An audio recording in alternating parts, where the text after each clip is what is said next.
அண்ணன் பாலாஜி அவர்கள் மிக சிறப்பாக இங்கு உரையாற்றியிருக்கிறார். உங்கள் கோரிக்கைகள் அல்ல, தொடர்ந்து உங்களோடு விடுதலை சிறுத்தைகள் என்றென்றைக்கும் நாங்கள் போராட்ட களத்தில் உங்களோடு நிற்போம் என்று இந்த நேரத்தில் தெரிவித்து, உங்கள் போராட்டம் அல்ல, விடுதலை சிறுத்தைகள் என்றும் களத்தில் நிற்போம், மக்கள் தலைவர் எழுச்சிக்காமல் அவர்கள் இருப்பார் என்று தெரிவித்து, தேவையை உணராமல் போராட முடியாது, போராட தெரியாமல் நீவாழ முடியாது என்கிற தலைவர் எழுச்சி தமிழ் அவர்கள் கருத்துகளோடு உங்களோடு என்றென்றைக்கு ஒற்று துணையாக விடுதலை சிறுத்தைகள் நிற்போம் என்று சொல்லி வாய்ப்புக்கு நன்றி கூறி முடிக்கிறேன். போராட்டம் அல்ல, வாழ்த்துக்கள். நன்றி, வணக்கம். நன்றி செல்வர்களே. மிக சிறப்பாகவும் எழுச்சியோடு நடந்த இந்த போராட்டத்தின் இறுதி கட்டத்திலே எல்லோருக்கும் நன்றி சொல்ல வேண்டிய கட்டாயத்தில் இருக்கிறோம். அந்த நன்றி உழைப்பவர் நம்முடைய PBO 21 கிளையில் இருக்கக்கூடிய தாய் மாணவன் கோட்டத்தின் துணைத் தலைவர் அவர்களை அழைக்கிறோம்.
கமிஷனை வைத்துக் கொடு.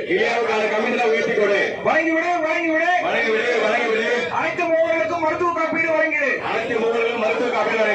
ஜிந்தாபாத் ஜிந்தாபாத் ஜிந்தாபாத் ஜிந்தாபாத் வியாபி ஜிந்தாபாத் வியாபி ஜிந்தாபாத் ஜிந்தாபாத் ஜிந்தாபாத் ஜிந்தாபாத் ஜிந்தாபாத் வியாபி ஜிந்தாபாத் வியாபி ஜிந்தாபாத். ஓங்குக ஓங்குக ஓங்குக ஓங்குக ஒற்றுமை ஓங்குக ஒற்றுமை ஓங்குக. போராடுவோம் போராடுவோம் போராடுவோம் போராடுவோம். இறுதி வெற்றி வரை போராடுவோம். வெற்றி வரை போராடுவோம். இறுதி வெற்றி நமக்கு. வெற்றி நமக்கு. நண்பர்களே, விசிக கட்சியின் முன்னாள் மாவட்ட செயலாளர், தற்போது மேலிட பொறுப்பாளருமான திரு இரா செல்வம் அவர்களை நமது ERP சங்கத்தின் சார்பாக அவரை கௌரவிக்கிறோம்.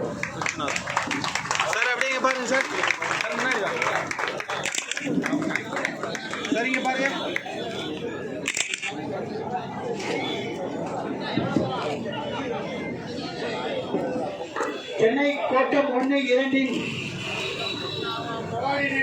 கோஆர்டினேட்டரும் முன்னாள் தென்மண்டல தலைவருமான திரு ஆர் சீனிவாசன் அவர்களுக்கு இந்த பொன்னாடையை அறிவிக்கிறோம். வாழ்த்துக்கள்.